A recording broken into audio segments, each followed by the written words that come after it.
Ustedes saben que la Argentina casi con seguridad va a salir del default, va a hacer un acuerdo con los holdouts en aproximadamente 10 días, Miguel Ángel, ¿no es así? Así es.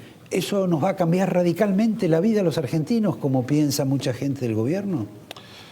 Mirá, termina una etapa como si la economía fuera un quemado que entró a una sala de guardia.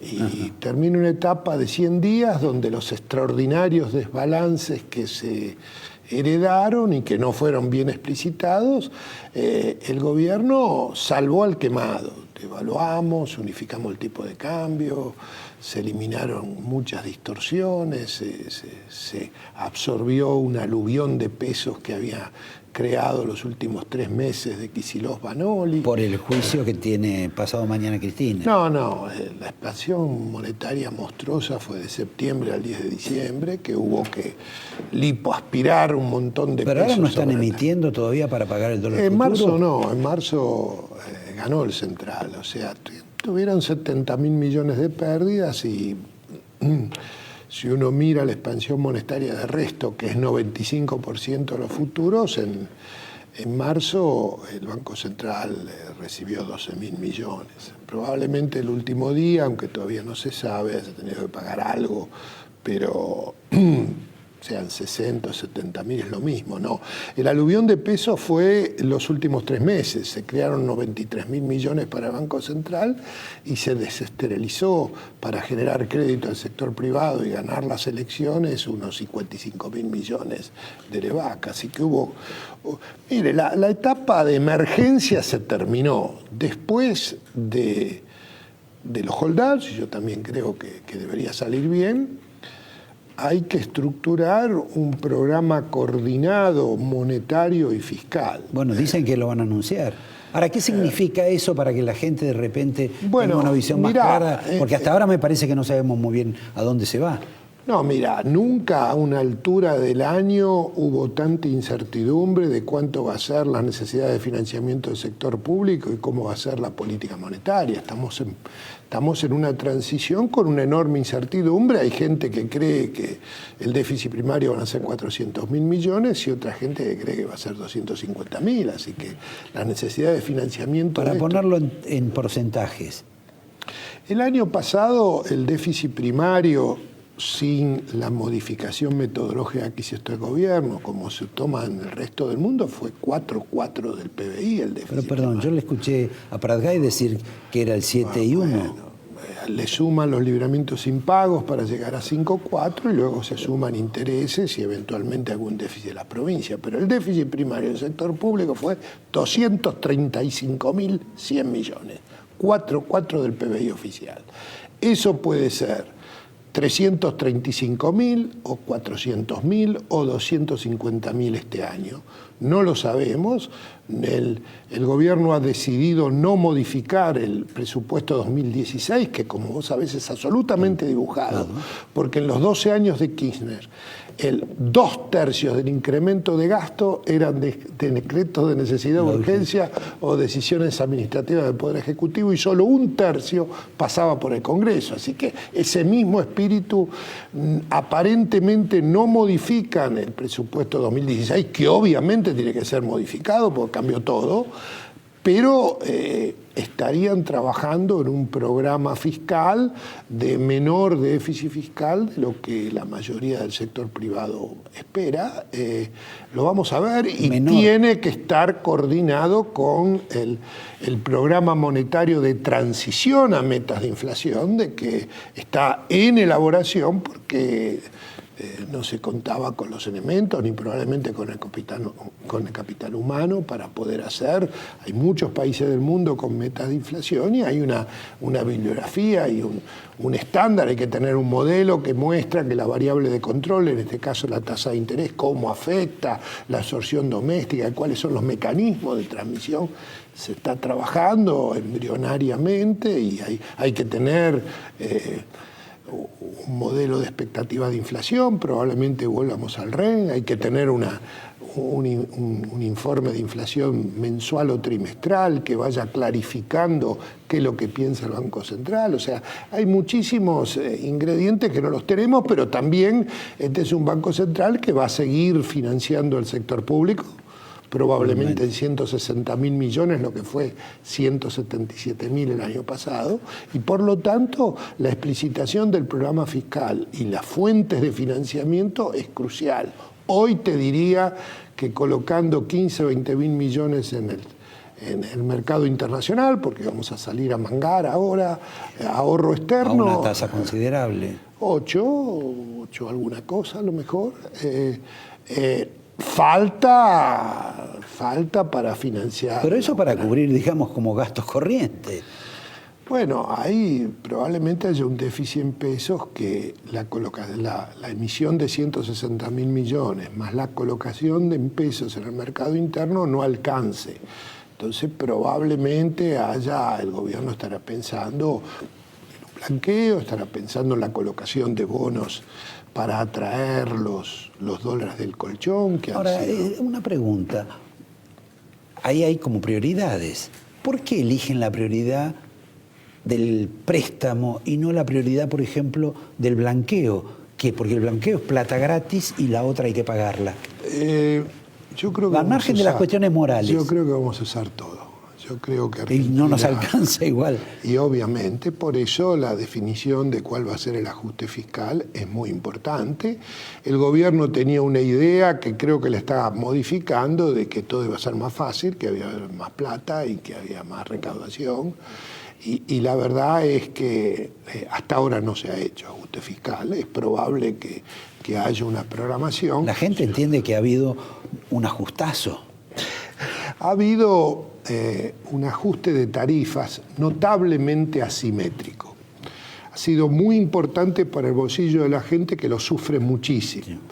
Pero desde el punto de vista de los subsidios, que fueron 4,6 del PBI el año pasado, yo diría que si no hay otro aumento en la tarifa de luz, que a mi juicio va a haber, ya lo avisó pero a mi juicio debería haber una... Bueno, también anunció 20-25 de inflación y vamos a tener 36 o 40. Los anuncios iniciales han quedado sobrepasados por la realidad. Pero la verdad es que la reducción de subsidios, que fueron 251.000 millones el año pasado, este año muy difícilmente sea menor que esa cifra nominal. Muy difícilmente. Yo me animo a decir que el monto nominal de subsidios que se va a hacer a una reducción real va a ser por lo menos 30 o 40.000 millones más que el año pasado, porque teníamos el mayor atraso de la historia argentina en tarifas, y Argentina ha tenido 9 veces, utilizó atraso en tarifa los últimos 70 años. Hemos sido muy duchos en atrasar para reprimir la inflación, pero este era el doble del peor, era 3 veces el que teníamos con Helbar en el 72-73. Así que esto, que es muy duro, en términos de aumentos porcentuales, no cambia la historia. Por ejemplo, en subsidios eléctricos, la sociedad pagaba 96, 97 pesos el megawatt hora, ahora pasó a pagar 3.20, pero el costo pasó de 600 a 900, así que el subsidio nominal este año, que es la diferencia del costo y lo que paga el consumidor, aumentó en términos nominales. Y lo mismo pasa con el colectivo y el transporte. O sea, esto ha sido muy asimétrico porque el atraso era fenomenal, la gente sufre mucho los aumentos tarifarios, pero no hay un cambio drástico de la situación fiscal. ¿No ves vos que, por ejemplo, ahora decidan operar con el precio internacional del petróleo como forma de eliminar el subsidio que le están dando a la industria, a los combustibles? Yo creo que los consumidores pagamos en el orden de 2 puntos del PBI el intento de tener autoabastecimiento de petróleo. Mi impresión inicial era que el ajuste tarifario en gas, electricidad y transporte, que era absolutamente necesario, debía ser en parte compensado con una reducción del precio del combustible, pero sea el lobby, sea una decisión estratégica, el gobierno por ahora ha decidido mantener el 54.90 para el Escalante y el 67 para Medanitos, que es el doble de hoy el precio internacional. Pero en ese plano, si modifica esto, vas a tener una crisis en la industria.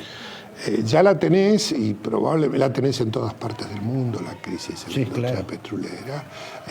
Hay que ver cómo se va a hacer. Obviamente también podría bajar un poco los impuestos y hacer aminorar un poco el costo al consumidor sin que sea tan drástico para el productor, pero no me animo a decir de lo que no sé. Hay argumentos para ambos lados y la verdad es que alguna compensación a lo mejor debería haber sido hecha para que una reducción del precio de las naftas compensara parte de la caída del salario real que significó el necesario tarifazo. Aparte de decirte, de agradecerte porque estás acá, debo decirte que en alguna medida estamos interrumpidos porque la señora salió al balcón. Sí. Lamentablemente estamos privados de conocer su voz, pero que en cualquier momento va a hablar, pero bueno, digamos que... Bueno, y está bailando. Yo nunca fui imputado, pero si fuera alguna vez imputado estaría preocupado y triste, y no bailando, digamos. Es lo único que veo. Bueno, pero no, estas son cosas... Mire, probablemente la gobernabilidad que ha tenido el presidente Macri, sobre todo con el acuerdo exitoso para eliminar las leyes que imposibilitaban el acuerdo con los holdouts, de ahora en adelante no tenga tanto posibilidad o los acuerdos políticos sean más difíciles de lograr. O sea, Argentina enfrenta en el próximo trimestre una continuación de la caída de su nivel de actividad, una caída de la masa salarial. Bueno, con tasa de 38% es inviable cualquier economía. Bueno, es que tampoco sabemos cuánto dura, porque como no hay un modelo que explicite claramente los efectos de la tasa de interés sobre el resto de las variables, probablemente tengamos varias semanas de 38 tratando de afectar la inflación del segundo semestre, donde el Banco Central, caminando hacia metas de inflación, que no sabemos cuándo se van a determinar todavía, ha dicho que la tasa de inflación mensual del segundo semestre tiene que ser menor que la inflación mensual del año pasado, que fue 1,9 sin contar, 1,9 mensual. Y probablemente lo logre, pero seguramente vamos a seguir cayendo el PBI. Bueno, pero anualizada va a ser una locura. Mire,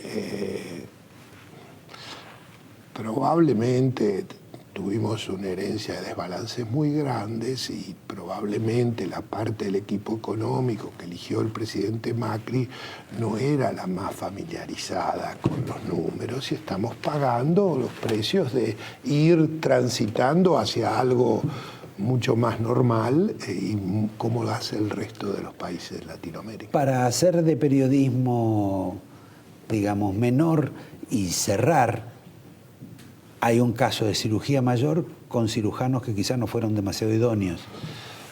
Mirá, yo creo que es un equipo económico de gente inteligente y todo el gabinete de gente capaz que está teniendo muchos problemas para agarrar los hilos del financiamiento de la burocracia en todos los ministerios. Así que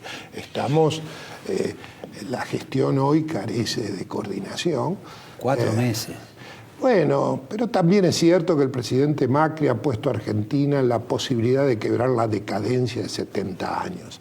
Así que el hacer Argentina normal, nadie sabe cuánto vamos a crecer y es un esfuerzo gigante. ¿Vamos a crecer este año o no? No, este año vamos a caer, a nosotros no, nuestro escenario Bien, más. pero Miguel, lo que pasa es que va a aparecer la señora y va a decir que el año pasado la Argentina creció.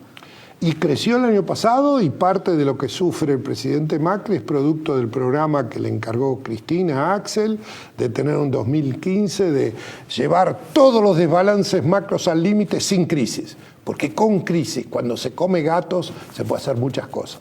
Sin crisis y los desbalances, los ajustes de las variables producen más inflación y más recesión, que es este año durísimo. El gobierno todavía sigue pensando que vamos a crecer este año, da la sensación de ser muy difícil y vamos a ir a niveles de inflación mucho más altos de los 9 años de 25 que tuvimos, del 2007 al 2015. Miguel, te agradezco. La próxima vez vamos a hacerlo de otra manera. Esperemos que no nos interrumpa la señora expresidente. Te doy el angelito habitual. Y yo te voy a dar una cosa con doble trampa. Primero, ¿cómo vas a hacer live? Porque estás al fin del programa. Es un programa claro, muy denso. Esta es la camiseta de Atlanta cuando cumplió 100 años, hace muchos años, pero con 2 anécdotas. Vos que sos de Racing. Sí.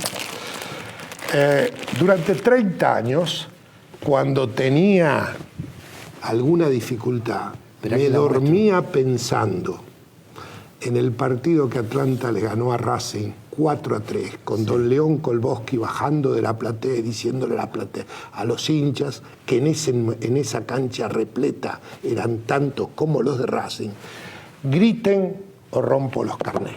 Y Atlanta ganó 4-3. Perdón, con goles que hizo un jugador que era hincha de Racing. Bueno, y esa fue la tragedia. Durante 30 años, cuando tenía un problema, me centraba en ese partido.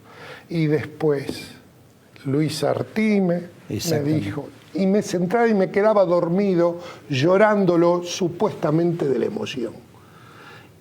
Y confesó que lloraba porque era hincha de Racing. Exactamente. Yo espero que esa frustración personal enorme no se traduzca en que el presidente Macri frustre la alternativa de ser normales, porque nunca en mi vida vi una posibilidad tan grande. Bueno, te agradezco. Aquí está la camiseta, sobre todo para aquellos fanáticos del barrio de Villa Crespo.